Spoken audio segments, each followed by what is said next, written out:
Pues yo también tenía muchas ganas de venir al Almendralejo y además me hace especial ilusión venir a hablar de agricultura, que es un tema, pues como ha dicho Daniel, que parece que en Podemos no tocamos, y el caso es que nuestra propuesta en agricultura creo que no es solo coherente y responsable, sino que es la propuesta que mira hacia el futuro y que encara de verdad los problemas y que plantea soluciones directas para este sector tan vapuleado y tan olvidado muchas veces, ¿no? Y llevamos ya un año en la Asamblea de Extremadura pues dando muchas ideas de cómo poder avanzar.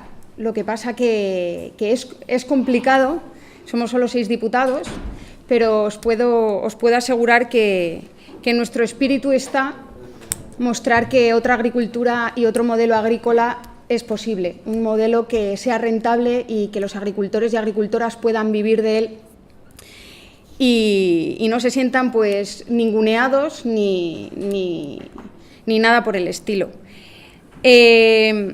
Antes de hablar de agricultura en sí, centrarme en agricultura, quería hablaros de otro tema que afecta directamente a nuestro modelo productivo y en Extremadura, sobre todo, teniendo una base tan agrícola y ganadera, nos afecta de lleno.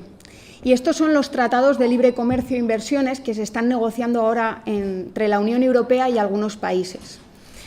Estos tratados han sido negociados, como os digo, a puerta cerrada, a espaldas de la ciudadanía, y mucho me temo que nuestro frágil modelo productivo basado en la agricultura y la ganadería aquí en Extremadura va a servir de moneda de cambio para otros sectores más pujantes, como puede ser pues, el de los automóviles, el del textil, el de la cerámica. Y vamos a ver cómo la puesta en marcha de estos tratados vienen a devastar pues, el sistema que tenemos hasta ahora. Y os cuento esto porque es un tema que no se habla en campaña electoral, que parece que los temas que tienen que ver con la Unión Europea no son temas que haya que tratar ahora, cuando creo que son vitales, porque casi el 70% de nuestras legislaciones y normativas vienen definidas por directrices desde Europa. Y en el caso de la política agraria es el 100%, ¿no? Viene definido desde Europa. Entonces, dar la espalda a lo que se está tratando y tramando en Europa creo que nos hace un flaco favor. Por eso, desde Unidos Podemos, queremos visibilizar que este tipo de tratados lo que van a hacer va a ser vender nuestra democracia, vender nuestros derechos, a costa de los beneficios empresariales y financieros de las grandes empresas transnacionales. Y a veces cuando hablo de los tratados de libre comercio os aseguro que me siento a veces como si fuera un poco conspiranoica, ¿no? Y estoy aquí contando una historia que es poco creíble. Pero el caso es que hace unas semanas Greenpeace Holanda publicó unas filtraciones, unos papeles que eran las filtraciones de las negociaciones que se están teniendo entre la Comisión Europea y Estados Unidos. Y todas nuestras sospechas vinieron a corroborar que nos encontrábamos ante una gran amenaza. ¿Y por qué os digo esto? Bueno, porque tratados de libre comercio siempre hemos tenido y porque cierto es que nosotros no producimos de todo y muchas cosas de las que producimos, obviamente, no podemos consumirlas solo en nuestro país o en nuestra región, ¿no? Y necesitamos comercializar, eso es evidente. Pero los tratados de libre comercio que se están poniendo ahora encima de la mesa, lo que plantean no es eliminar solo las barreras arancelarias, que como sabéis son unas tasas que se pagan para poder exportar a otros países, ¿no? Y así evitar la competencia desleal con esos países que también producen a lo mejor esas materias o esos servicios. No es ese el corazón de estos tratados. Lo que pretenden estos tratados es eliminar las barreras que se llaman no arancelarias, que conlleva la eliminación de muchísimas normativas y leyes que lo que hacen es proteger nuestros derechos como consumidores, proteger nuestros derechos laborales, proteger nuestro medio ambiente. Y eso, el equipo negociador lo considera un obstáculo a la inversión. Que nosotros tengamos un derecho a la huelga, que nosotros tengamos un derecho a la lactancia, que nosotros tengamos un derecho como consumidores a que si un producto sospechoso de que pueda ser tóxico no se pueda vender, son normativas que existen en Europa, ¿no? Y que gracias a ella pues, la democracia europea protege a sus consumidores y a sus ciudadanos y a sus trabajadores, pues eso el equipo negociador lo considera un obstáculo a la inversión. Y eso es lo que pretenden finalmente eliminar. Por eso creo que estos tratados son bastante perniciosos y que además, como os decía al principio, en nuestro caso, nuestra agricultura y nuestra ganadería se vería totalmente afectada. ¿Por qué? Porque lo que vamos a hacer va a ser empezar a competir con la potencia agroindustrial mayor del mundo, ¿no? Que es Estados Unidos. Es una potencia agrícola cuyo el tamaño medio de una explotación americana es 13 veces una explotación europea. La competencia va a ser ya complicada porque partimos de que su forma de producir está basada sobre todo en la producción intensiva, superintensiva. Nosotros, por contra, tenemos una producción agraria que debe ir hacia la calidad, hacia la diversidad, hacia la sostenibilidad, porque nuestra agricultura no es solo producir alimentos, nuestra agricultura también mantiene un paisaje, mantiene un territorio, vertebra económicamente también nuestro mundo rural. La agricultura, desde Unidos Podemos, consideramos que debe ser una actividad considerada de interés público y ambiental. Y es importantísimo que la defendamos, que la protejamos. Nosotros podemos necesitar, y que me perdonen los peluqueros que haya en la sala, podemos necesitar un peluquero una vez a...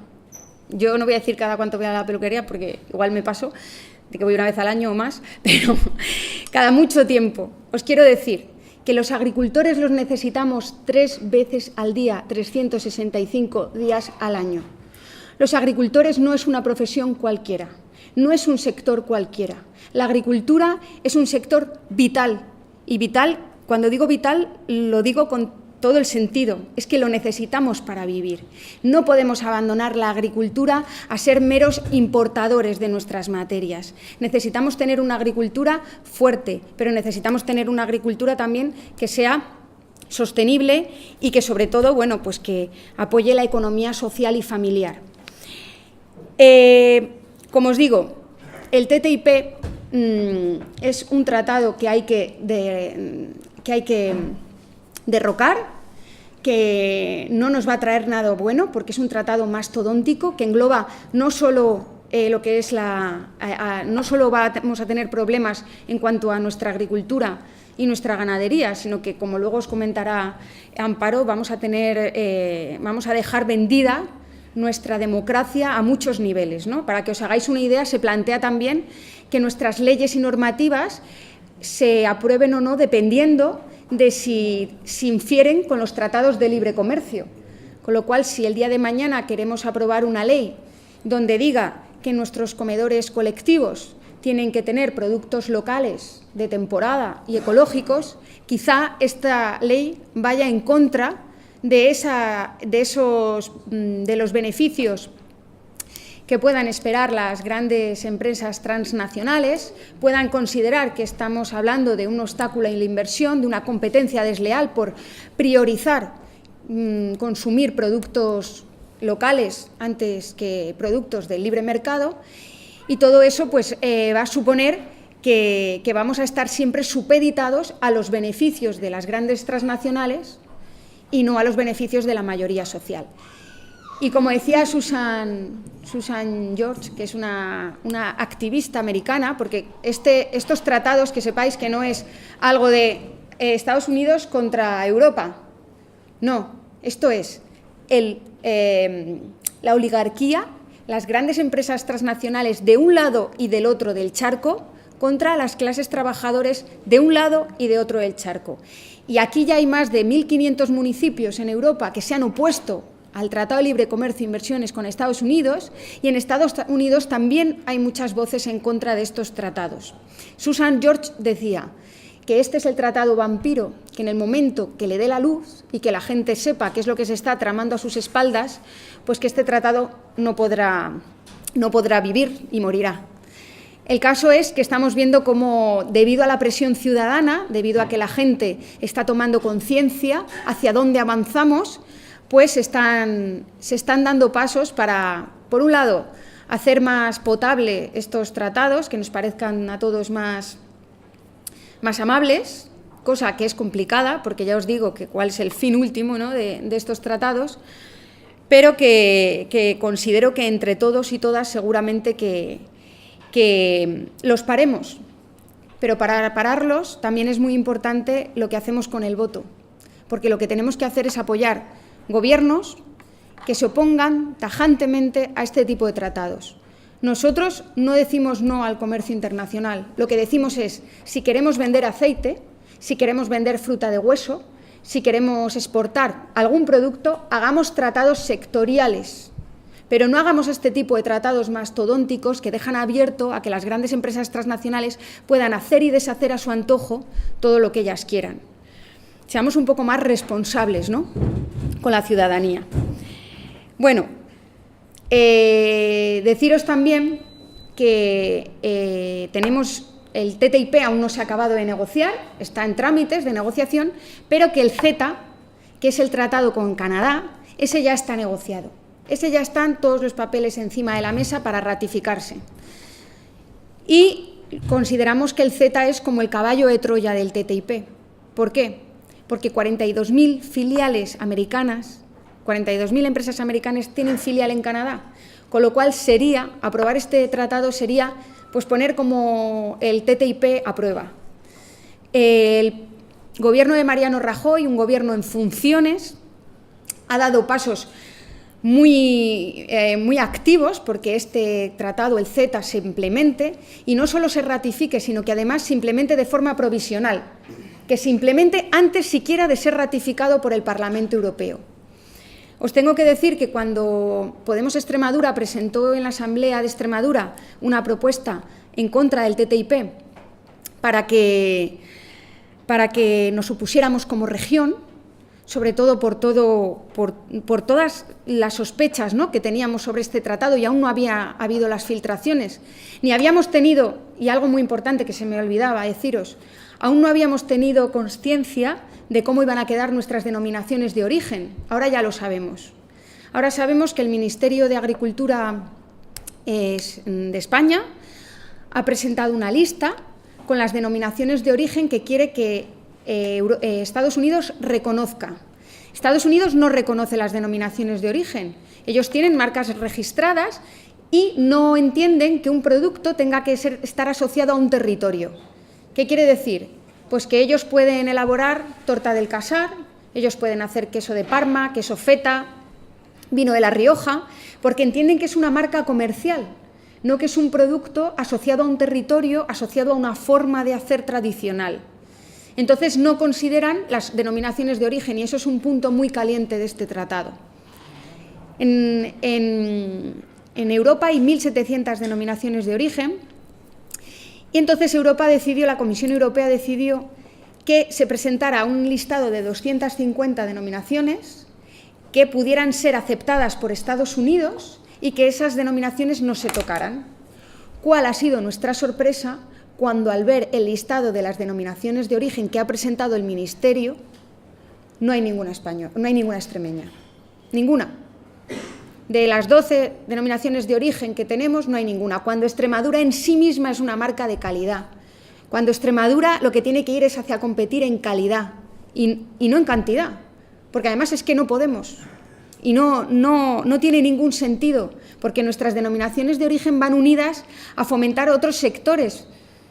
O sea, la sinergia que se crea con el turismo, la sinergia que se crea con la gastronomía, eso es impagable. Y no podemos ir solo a producir a granel, tenemos que ir hacia la excelencia de nuestros productos. y no reconocer ni una marca de calidad, nosotros estamos totalmente en contra de que haya un listado de denominaciones de origen. Yo quiero que estén todas, que estén las 1.700. Yo quiero, para empezar, que no haya TTIP. Pero lo que quiero es que se reconozcan todas las denominaciones de origen. Y ver que el Gobierno de Extremadura no ha levantado la voz por defender las denominaciones extremeñas y que al Gobierno de España, por supuesto, tampoco le interesa ni comprende ni llega a entender lo que supone las marcas diferenciadas en Extremadura, pues nos hace entender, ¿no?, lo abandonados que estamos y lo poco que importa este territorio para muchos representantes políticos. Bueno, iba por el CETA, ¿verdad? Que me he liado. El CETA, que es el acuerdo con Canadá, ya está ratificado, o sea, ya está negociado, solo falta que se ratifique. Y lo que hemos conseguido, después de que el Partido Socialista y el Partido Popular se opusiera a que, valga la redundancia, nos opusiéramos al TTIP como región, hemos conseguido que el CETA, que nos opongamos como región a que se ratifique el CETA, el acuerdo con Canadá. Y hemos conseguido que también exijamos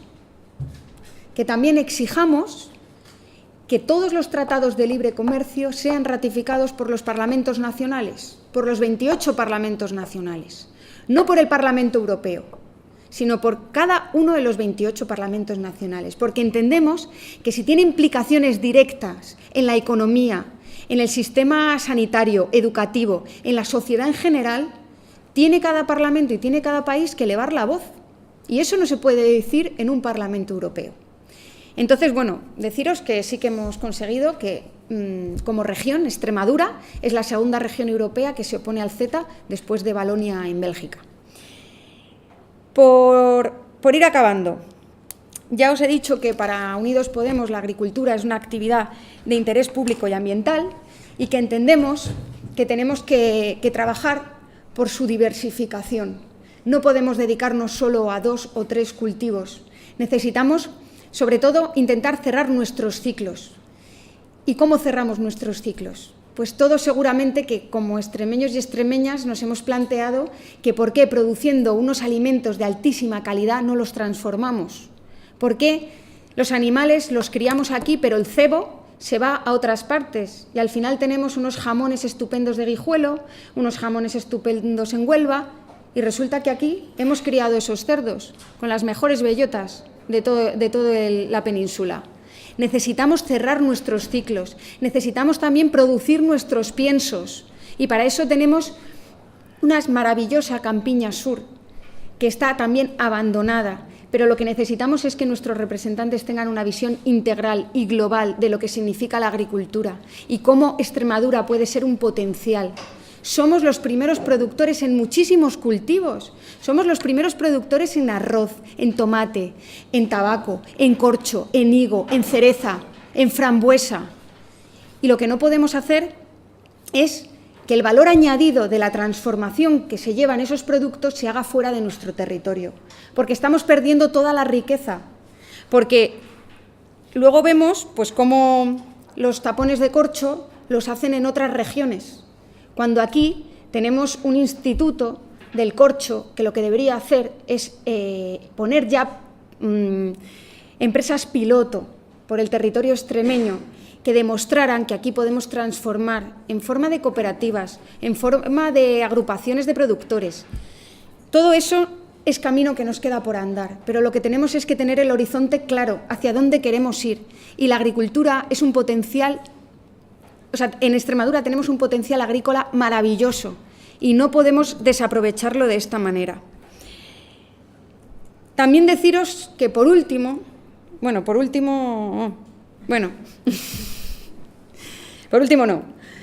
pero que no debemos, nuestra agricultura no debería depender de los oligopolios.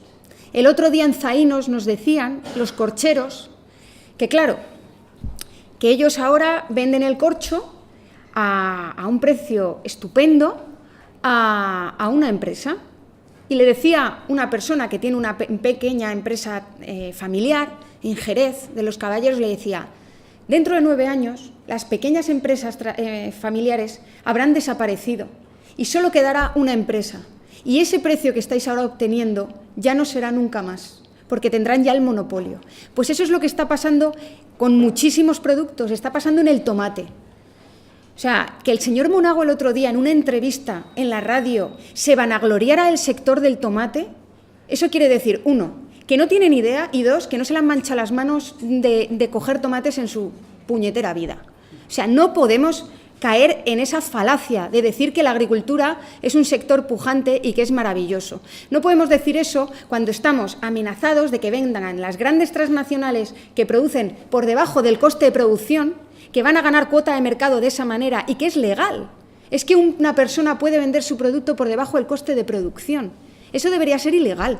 Nadie puede vender un producto agrícola que cuesta menos de lo que le ha costado al agricultor producirlo. Pues todo eso son pasos que tenemos que ir dando. Y para acabar, ahora sí, nosotros desde Unidos Podemos también apostamos por la eliminación de los organismos modificados genéticamente, de los transgénicos. Los transgénicos son productos que no son necesarios en nuestra agricultura. Vemos como casi son 18 países los que ya se han opuesto al cultivo de productos transgénicos en Europa. España es de los países que, gracias al señor Cañete, tenemos más cultivo transgénico, y Extremadura tenemos la mala suerte de además ser la tercera comunidad autónoma con más transgénicos. Los transgénicos no son la solución, al revés, son un problema, porque lo que conlleva es supeditar al agricultor a tener que comprar la semilla y los productos fitosanitarios siempre a la misma empresa de fitosanitarios. Es una falta de autonomía, de emancipación de los agricultores.